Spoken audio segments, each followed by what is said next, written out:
High viewers. చిన్నప్పుడు కొంతమంది సరదాగా east or west India is best, east or west చెరు ఈజ్ బెస్ట్, ఇలా రైమింగ్తో ఉన్నటువంటి స్లోగన్స్ లాగా అండ్ ఒక రకమైనటువంటి ఉత్సాహం తెప్పించే కీరింతలు కొట్టించే కొన్ని పదాలని కూర్పుగా చేసేసి వాడుతూ ఉండేవారు. ఇప్పుడు వచ్చేసి మన సినిమాల పరంగా తీసుకుంటూ ఉన్నా, జనరల్గా ఫ్రెండ్స్ పరంగా తీసుకుంటున్నా, అప్పటికప్పుడు ఏమిటి క్రియేట్ చేస్తూ ఉంటారు.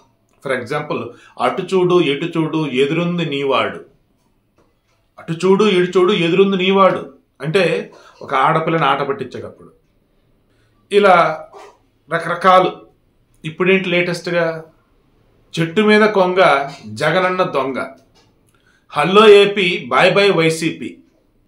ఈ hello AP bye bye YCP already మన పవన్ కళ్యాణ్ చెప్పినట్టు అది వైరల్ అవుతూనే ఉంది. ఇప్పుడేంటి చెట్టు మీద కొంగ జగనన్న దొంగ, ఇదేంట్రా బాబు? ఆడవాళ్ళు సంక్రాంతి పండుగకి సంబంధించి ముగ్గులు వేసి చుట్టూతో కోలాటం లాగా ఆడుతున్న మూమెంట్లో చేతిలో కోలాటం కర్రలు లేవు, కానీ చెయ్యి కదుపుతూ వాళ్ళు పాదం పాదం కదుపుతూ పదం పదం పాడుతూ చెట్టు మీద కొంగ జగనన్న దొంగ అంటూ ఆడుతూ పిచ్చెక్కిస్తున్నారు ఏపీలో జనాలు.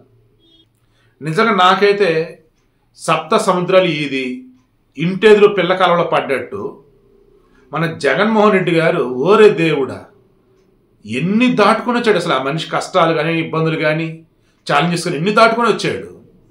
తీరా ఇప్పుడేంటి చేతులారా ఏ అధికారం గురించి అయితే ఆనాడు ఆయన తండ్రి చనిపోయిన తర్వాత సంతకాలు పెట్టించి సోనియా గాంధీ దగ్గర తీసుకెళ్లారో, వద్దు అని చెప్పేసి ఆమె పక్కన పెట్టిందో, ఆ తర్వాత తనకంటూ గుర్తింపు కావాలనుకున్నాడు ఓదార్పేతరు చేస్తున్న మూమెంట్లో, వద్దు ఆగిపోయంటే కాదు కూడదు నేను చేస్తానని అన్నప్పుడు ఇక ఈలోపు అతని మీద వాళ్ళ పార్టీ వాళ్ళే అవినీతి ఆరోపణలు తీసుకువచ్చి ఆనాడు తండ్రి అధికారం అడ్డం పెట్టుకుని బాగా సంపాదించడం అంటే సిబిఐ ఎంక్వైరీ చేస్తే దొరికి ఈడీ వచ్చి ఆస్తులు సీజ్ చేసి అటాక్ చేసి జైల్లో పెడితే, ఆ జైల్లో నుంచి బయటకు వస్తూ జైల్లో ఉన్నప్పుడేమో సమైక్యాంధ్రాన్ని, జైలు నుంచి బయటకు వస్తున్నప్పుడేమో ఏదో స్వతంత్ర పోరాటం చేసి బయటకు వస్తున్న వాళ్ళలాగా చిరునవ్వులు చిందిస్తూ విజయ సంకేతం ఇస్తూ, ఆ తర్వాత వైఎస్ఆర్సీపీ పార్టీ తరఫున ఏపీలో తెలంగాణలో పోటీ చేసి ఏపీలో ఓడిపోయి తెలంగాణలో ఓడిపోయి, ఆ తర్వాత తెలంగాణలో గెలిచిన వైఎస్ఆర్సీపీ వాళ్ళేమో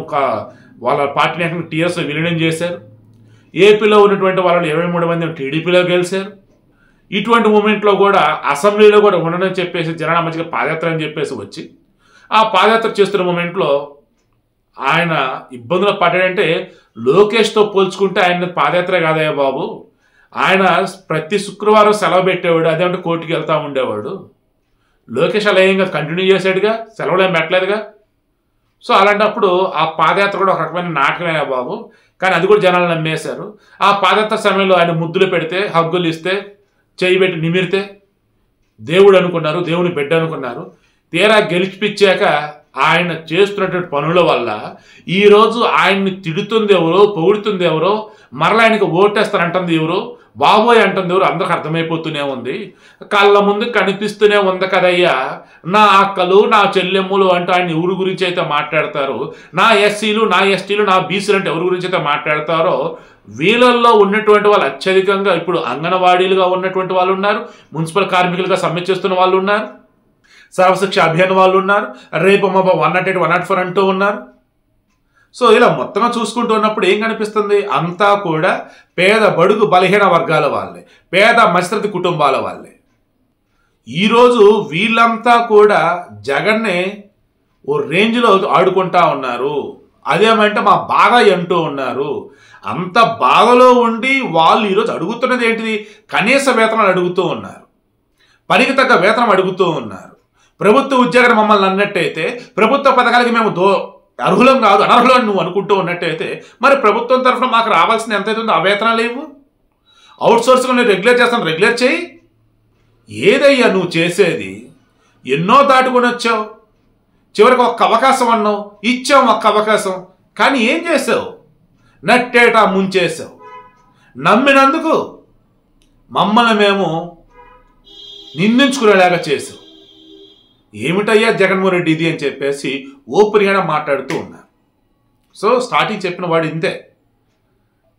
సప్త సముద్రాలు ఇది ఇంటెదురు పిల్లకాలలో పడి ఇబ్బంది పడ్డట్టు అంటారు. మామూలుగా అయితే పిల్లకాలలో పడి చనిపోయాడు అంటారు, లేదంటే మురికాలలో పడ్డారని రకరకాలు అంటారు. సో నేను అందుకే కొంచెం ఫ్రోషన్గా ఏమంటానంటే సప్త సముద్రాలు ఇది ఇంటెదురు పిల్లకాలం ఈదలేక దాంట్లోకి ఇబ్బంది పడ్డట్టు. జగన్మోహన్ రెడ్డి ఇప్పుడు అన్నీ దాటుకొని వచ్చి ఈరోజు అధికారంలో ఉండి ఆయన ఇచ్చిన హామీని అమలుపరచలేక ఏంటి ఇబ్బంది అంటే ఫ్యూచర్ ఫోర్కాస్టింగ్ లేక, ఎస్టిమేషన్ లేక, ఉన్నటువంటి వాళ్ళతో ఎలా మూవ్ అవ్వాలేంటి తెలియక, పరిపాలన ఏంటో తెలియక మొత్తం వ్యాపారం అనుకుంటూ ఉండి ఆయన ఫాలో అవుతున్న విధానం ఈరోజు చివరికి ఏం తీసుకొచ్చింది అంటే చెట్టు మీద కొంగ, జగనన్న దొంగ. జగన్కి తెలిసింది వ్యాపారమే, పరిపాలన కాదు. నమ్మి ఓట్లు వేసినందుకు మా చెప్పుదా మేము కొట్టుకుంటున్నాం అని చెప్పేసి మళ్ళా కళలో కూడా ఇక వైసీపీ వాళ్ళ అధికారం అన్నది ఇక ఆలోచించలేరు వారు. ఇదే ఫస్ట్ అండ్ లాస్ట్, ఒక ఛాన్స్ లాస్ట్ ఛాన్స్. ఆడవాళ్ళ జోలికి వెళ్ళి బాగుపడ్డవాడి చరిత్రలో ఎవ్వడూ లేడు. దట్టు ఆ ఆడవాళ్ళు బాధతో, కోపంతో, కసితో, ఆవేశంతో, బాధతో వాళ్ళు కన్నీళ్లు పెడుతూ శాపనార్థాలు పెట్టారు అంటే ఇక అవతల వాడు ఏ ఫ్రోషన్ అయితే ఉంటాడో ఆ ఫ్రోషన్ నుంచి బయటపడక తప్పదు. దట్ మీన్స్ ఆ ఉన్న ఫ్రోషన్లో ఫెయిల్ అయిపోతాడు. మరి జగన్మోహన్ రెడ్డి ఇప్పుడు ఎందుకంటే పాలిటిక్స్లో ఉన్నారు. బయట పడతాడంటే ఆయన పాలిటిక్సే జీవితం, మరి బయట ఎలా పడతాడు? వాళ్ళు పడేస్తారు, అధికారం వద్దే బాబు నీకే అని చెప్పేసి. సో రాను రోజులు ఏం జరగబోతుంది అండ్ రాబోతున్న సంక్రాంతి పండుగ ముందు ఇంకెన్ని ఆటలు చూడాల్సి వచ్చిందో, ఇంకెన్ని స్లోగన్స్ వినాల్సి వచ్చిందో, లెట్స్ వెయిట్ అండ్ సీ.